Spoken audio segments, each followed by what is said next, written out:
Hey, JulesBlessedVegan, and as always, welcome to my channel. And for those of you who are new, I know you can benefit. So people, what I want to confess is that bread is my gateway drug. I said it. It is so true. So years ago, I had to actually teach gang resistance, right? To resist joining gangs and certainly how to abstain from drugs and even better, ever even starting them at all, okay?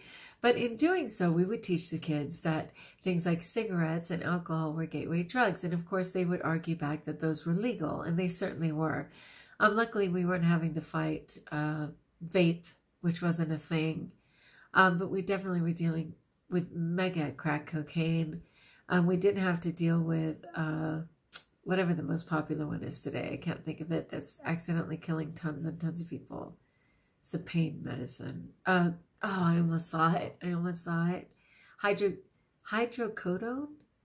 Codeine and hydrocodone.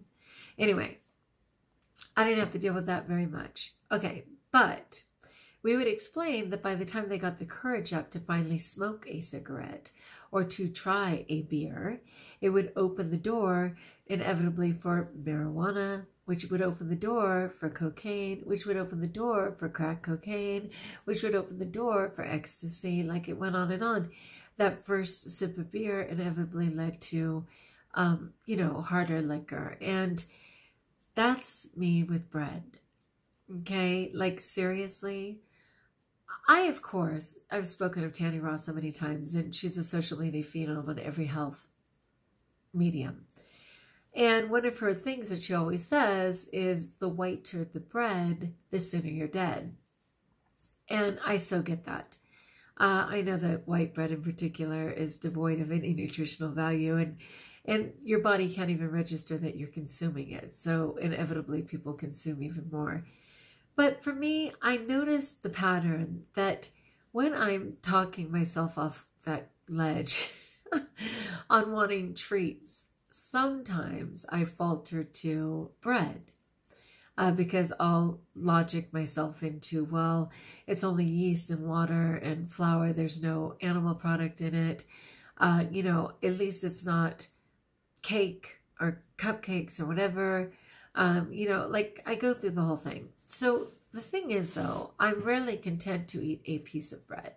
Not only, as the article I'm about to share will suggest, your body generally doesn't register it, so I want several pieces. But I think bread in itself is somewhat boring, unless it's something like sourdough or rye that has a very distinct taste.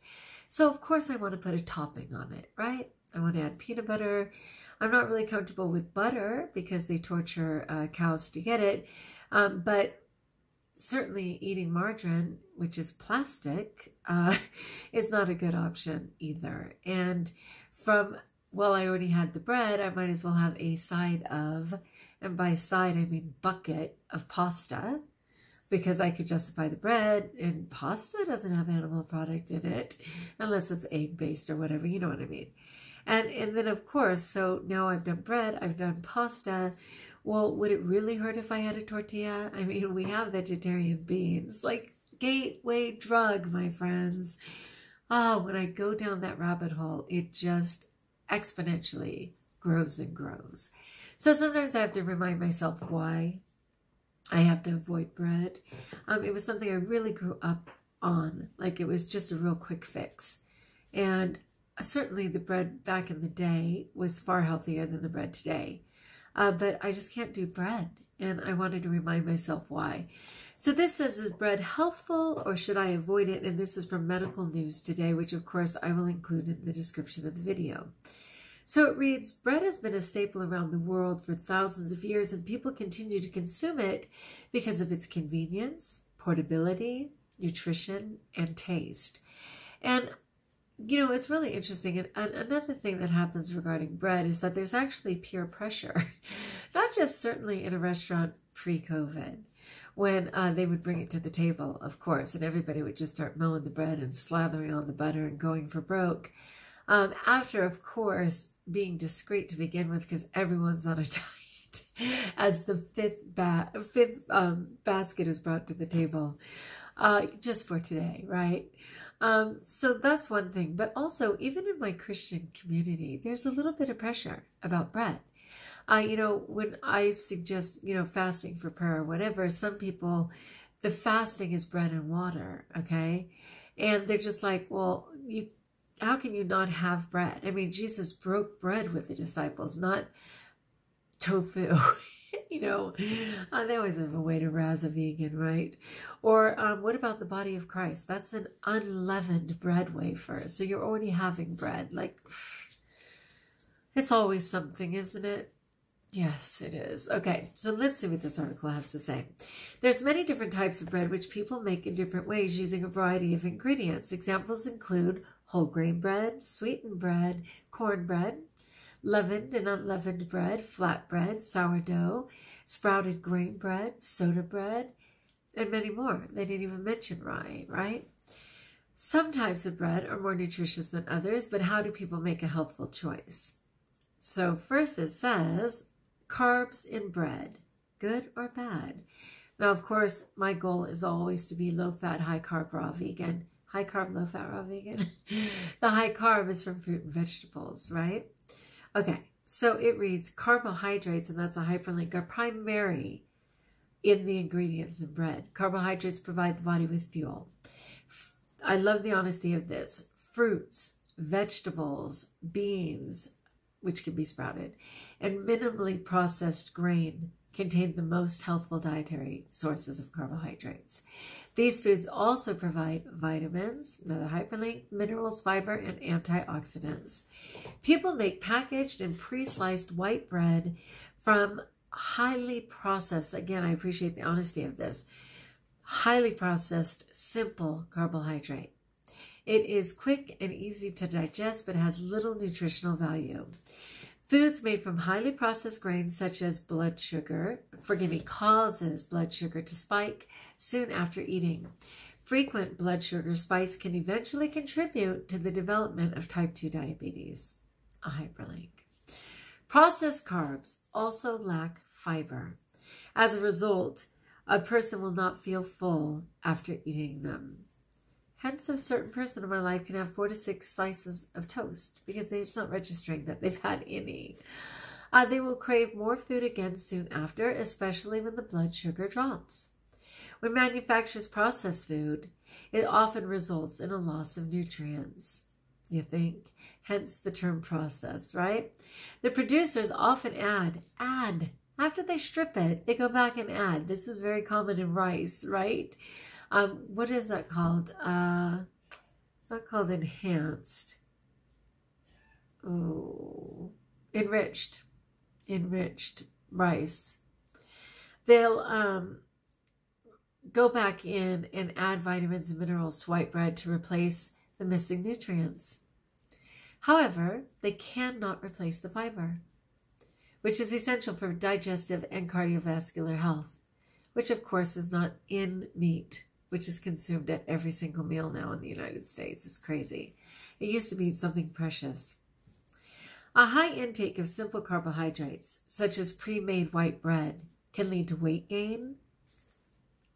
I can prove that. I can be the poster child for how much I was able to gain eating bread. And a higher risk for diabetes, heart disease, and other lifestyle-related chronic conditions. So what are whole grains? The whole grains in wholemeal bread have many benefits. They can boost overall health and help reduce the risk of obesity and various other complications and diseases. The Whole Grains Council, whenever they say American Heart Association, I'm like, follow the money, but maybe these guys will be straight up. Define whole foods as, see how it goes, whole grains or foods made from them. Okay, hold on a second. The Whole Grain Council defines whole foods as follows. Whole grains or foods made from them contain all the essential parts and naturally occurring nutrients of the entire grain seed in their original proportions. Okay, I appreciate that. If the grain has been processed, e.g. cracked, crushed, rolled, extruded, or cooked, the food product should deliver the same rich balance of nutrients that are found in the original grain seed. Like that's the definition. I mean, that's like the legal way they have to prove that it still contains the original quantities. This definition means that 100% of the original kernel, all the bran, germ, endosperm, must be present to qualify as a whole grain. The American Heart Association note that whole grains are a good source of B vitamins, including folic acid, iron, magnesium, and selenium, and dietary fiber. The American Heart Association recommended consuming at least 25 grams of fiber a day for people on a 2,000 calorie diet. I agree, and that I believe is for women. I think it's 30 for men. Oh wait, actually it was the opposite. I think it was 30 for women and 25 for men. At least half of the grains a person consumes should be whole grains. Fiber can reduce the risk of cardiovascular disease, type 2 diabetes, hypertension, high blood pressure, colon cancer, and obesity. For that exact reason, when you have fiber, you're not as tempted to eat or overeat. Whole grains also provide protein. How to know if they are whole grains? When choosing store-bought bread, the word whole should be the first word in the ingredient list. The word whole ensures that all parts of the grain, the bran, the germ, and the endosperm, are present in the product. The following labels do not guarantee a whole grain product. Check this out. Multigrain, wheat bread, organic flour, bran, wheat germ, unbleached wheat flour, and 100% wheat. It has to have the word whole. Did you guys know that? The ingredient list will give a better idea of what the product contains, of course. What is refined flour? To make white bread or white flour, manufacturers process the grain to remove the bran and the germ, leaving only the endosperm. Products made with refined flour have a finer, lighter texture and usually have a longer shelf life. Yeah, it's amazing how long those breads can stay on the shelf. And don't even get me started on a Twinkie. I think there's still a Twinkie in the back of my closet from when I was born, all right? However, processing removes most of all the fiber, vitamins, and minerals. The remaining endosperm provides quick, easily digestible carbohydrates, but little else. This can lead to the nutritional deficiencies, so manufacturers now produce enriched flours. I knew it. Yeah, it was like when they didn't have enough vitamin C and people were getting scurvy and they had to start putting vitamin C in everything. So they go back and enrich after they strip it. They add back some of the missing nutrients to the processed white flour using supplements such as folic acid and other B vitamins. However, supplemental vitamins, let's hear this please, supplemental vitamins are not as good as vitamins that come naturally from the food source. Dare I say, duh.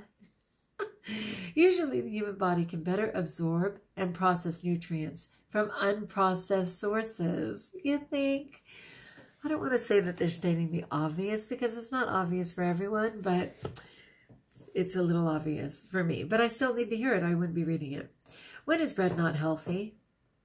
The highly processed flour and additives in white packaged bread can make it unhealthful. Consuming too much white bread can contribute to obesity, heart disease, and diabetes. However, buying bread with the word whole as the first ingredient still, let's hear this. Let's totally hear this. Everyone, let's hear this.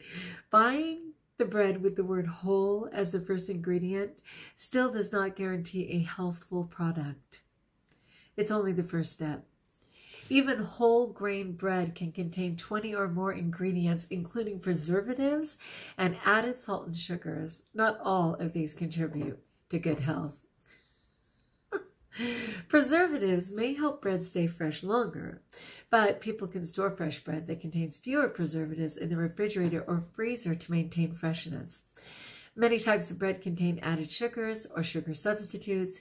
People should avoid those with corn syrup or any other that contain ingredients ending in -ose. listed at the beginning of the ingredient list because these are all sugars. Examples are sucrose, glucose, fructose. I think cellulose is another. There's many. Manufacturers typically order an ingredient list according to the weight of the ingredients in the product. Ingredients that appear near the top of the list will be present in relatively high proportions. So are there good bread choices? For those who don't consider it a gateway drug, let's see. Bread may be sprouted grains, and that is a good option. When a grain is sprouted, its nutrients become easier to digest and more available to the body for use. It can be a better source of protein, fiber, vitamin C, folate, and other nutrients. Ezekiel bread is a type of high-fiber bread made with only sprouted grains and no flour. People should keep sprouted grain bread in the refrigerator or freezer.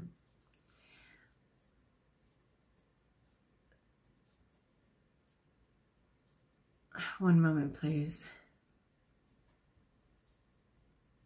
Okay, so then the next part of this is it best to avoid gluten? And I'm not even going to talk about that for this right now. If you have celiac or anything, I'm attaching this, so I hope you'll do it. And read it to yourself. The next one says, what about wheat allergies? You can read that too. But I'll go to this one. Will bread help me lose weight? Okay.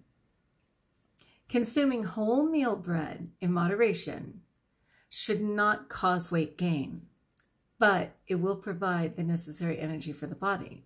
However, a person who wishes to manage their weight or lose weight should consider the following points. Taking in more calories than the body needs for energy will lead to weight gain. That is straight up, calories matter. If bread becomes a default meal or snack, it can crowd out more healthful foods. White bread sandwiches that contain processed meat, oh, that is just like a double sin right there. Butter and mayonnaise can add many unnecessary calories by increasing fat and carbohydrate intake. Whole grain bread can be a helpful option for people who wish to lose weight, but it depends on how they include bread in their diet. A helpful option could be a homemade sandwich, one piece of whole grain for complementing salad, soup, whatever. I can't do any of that, and I can't even consider that, but here's the summary. There's many types of bread, and some are more healthful than others. Try making bread at home. This way you'll know exactly what you are eating. Some people may choose to invest in a bread making machine. Overall, whole grain bread is a healthful product as long as the person consumes it in moderation and does not have an allergy or an intolerance. Fruit and vegetables for the win, people. I mean, seriously, I have a dehydrator. I make some fun things, including crackers and certainly my beautiful wraps. I think that's why I was being so tempted by bread, is because I haven't made wraps lately. I've kind of been drowning. We had report cards and various things. And I always notice if I don't get certain things in my daily diet, if I don't have enough, obviously, healthy plant-based fats, I'll tend to be triggered. If I don't eat enough food during my food window, I tend to be triggered. If I haven't had enough, like water for the day, I'm triggered. There's certain things like that. And if I don't have some options, I love all my fruit and vegetables, no doubt, but it does help me to have some options like a wrap or like a cracker that I can make, or even like I like to dry cherry tomatoes, right? And make little tomatoes, just some kind of a texture. I kind of got away from that in the last week or so because I was drowning and I ran out of bananas. And that's a first-class crime, okay? That is like a major emergency for me. I mean, I'm not a person who eats 20 at a time. I don't think I've ever had more than maybe 6 or 8. And if I had 6 or 8, it's because they were like 4-inch bananas instead of 6-inch bananas, you know what I mean? And it was a mono meal. So it's not like that for me, but it's really imperative that I have access to bananas. It's a great one for me. I love bananas with my lettuce or sprouts, certainly. And I like frozen bananas because I do like to have a sweet option if I want to make an ice cream. I was completely out of fresh and frozen bananas. And that was a bit of a panic attack for me. And so suddenly I found myself looking at food that wasn't not necessarily mine, because again, it's the lesser of several evils, but it's one that doesn't serve me. And it's a gateway drug for me. All right, people, let me know what you know. What do you think about bread? Are you able to do it? Do you see it as a problem? Does it open doors to pasta and tortillas and every other thing, which inevitably needs toppings? All right. Like if you like, join us if you haven't subscribed. Let me know in the comments below how I may support you. And until we talk again, my friends, best of all, I need to stay off bread. And when I do, I know I'm blessed. Know that you're blessed.